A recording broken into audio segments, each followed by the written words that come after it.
Oi, gente, tudo bem? Bom, nós estamos falando sobre como o nosso corpo e a nossa mente funcionam, né? E nós vamos manter nesse tópico durante a aula de hoje. O que eu queria que vocês pensassem um pouquinho era sobre como o nosso corpo se comunica. Bom, a gente tem aí, sabe quando alguém dá um sorriso pra você?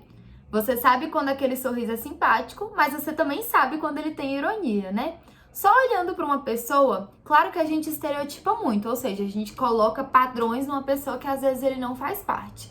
Mas a gente sabe que ao olhar para uma pessoa, muita informação vem dela. Da forma que ela se veste, da forma que ela se anda, da forma que ela anda, da forma que ela se comporta, da forma que ela fala. A gente sempre sabe que pessoas retraídas ficam sempre de braços cruzados e com a cara mais fechada, enquanto pessoas mais abertas estão sempre com o corpo voltado para frente.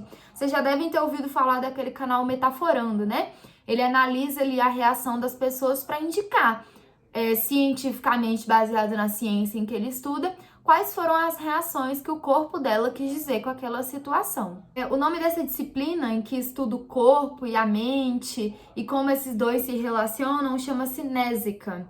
Ela estuda essas relações entre o nosso corpo e a linguagem que a gente emite. Essa cultura do corpo nos leva a enxergar elementos culturais ao longo da nossa história como ser humano e ao longo das coisas que a gente conhece. Então, essa relação entre corpo e mente que existe aí, ela vai desde antes do nosso nascimento. Se você já acompanhou alguém grávida na família, sabe que quando se espera um menino, naturalmente a gente associa esse menino a cores verdes e azuis, né?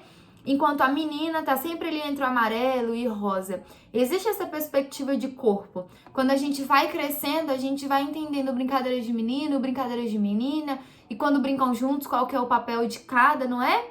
E é comum culturalmente existir essa distinção.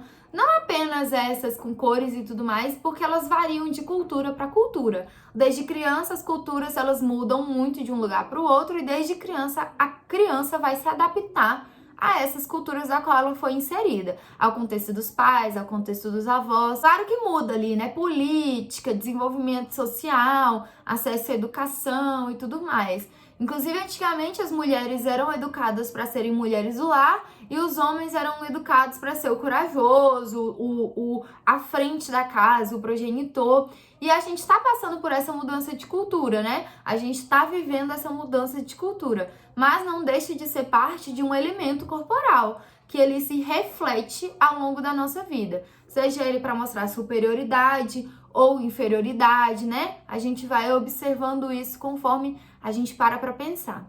E além disso, hoje nós vamos entrar no tópico de padrões de beleza. O que são padrões? Pensa aí na sua cabeça. O que são padrões de beleza? Como que a gente dá de cara com esses padrões de beleza?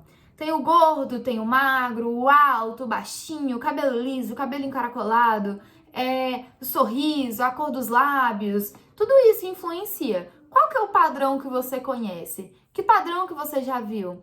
Será que é certo ter um padrão? Será que a gente realmente acha uma coisa bonita ou a gente foi ensinado que aquilo era bonito? Já pararam para pensar nisso? Se você se interessa pelo tópico de obesidade e magreza, na página 14 tem um texto muito interessante para dar uma lidinha sobre esse tópico. E aí a gente entra também no universo masculino e feminino existem essas cobranças, essas exigências do corpo perfeito. E a gente tira pelo corpo feminino. Nos comerciais de cerveja ou de coisas voltadas para o público masculino, apresentava-se uma mulher hipersexualizada, né? Sempre com seios fartos, a barriga escultural, tudo escultural, para agradar aquele público. E é um padrão de beleza que não é inalcançável, claro, mas é um padrão de beleza distante para a maioria das mulheres. Ou que não seja distante, mas que é cansativo. As unhas feitas, o cabelo perfeito, a barriga impecável, o peito pra cima. E aí, a gente não consegue atingir essas expectativas na gente e causa frustração em nós mesmos. Causa frustração nos homens? Não sei se essa visão, se a gente for pensar o contrário, também causa, né? Mas tudo isso é uma construção de padrão que vem para nos colocar para pensar. Será que eu quero ser assim porque eu gosto ou eu quero ser assim porque eu fui ensinada que é melhor ser assim?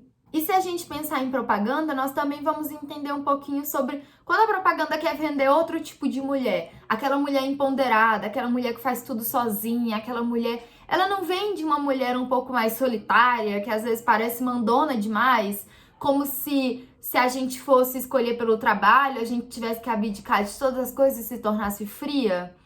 Existe essa cobrança. Ou no comercial de desodorante, de itens esportivos, é sempre um cara muito sarado, muito forte, né? Como se o esporte fosse só para aquele tipo de pessoa. Ou como se a sua meta fosse virar aquele tipo de pessoa. E às vezes não é.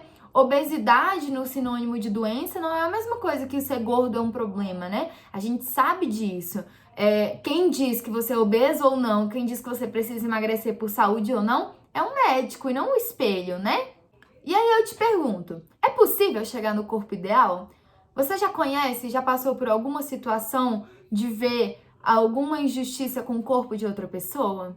As situações de racismo também inserem problemas com o corpo? Também cabem problemas com o corpo? As pessoas apontando que o corpo do outro é errado por conta da cor? E não pensem só em racismo negros, pensem com racismo com índios, racismo com chineses, japoneses, com pessoas de outra raça, né? Racismo engloba todos.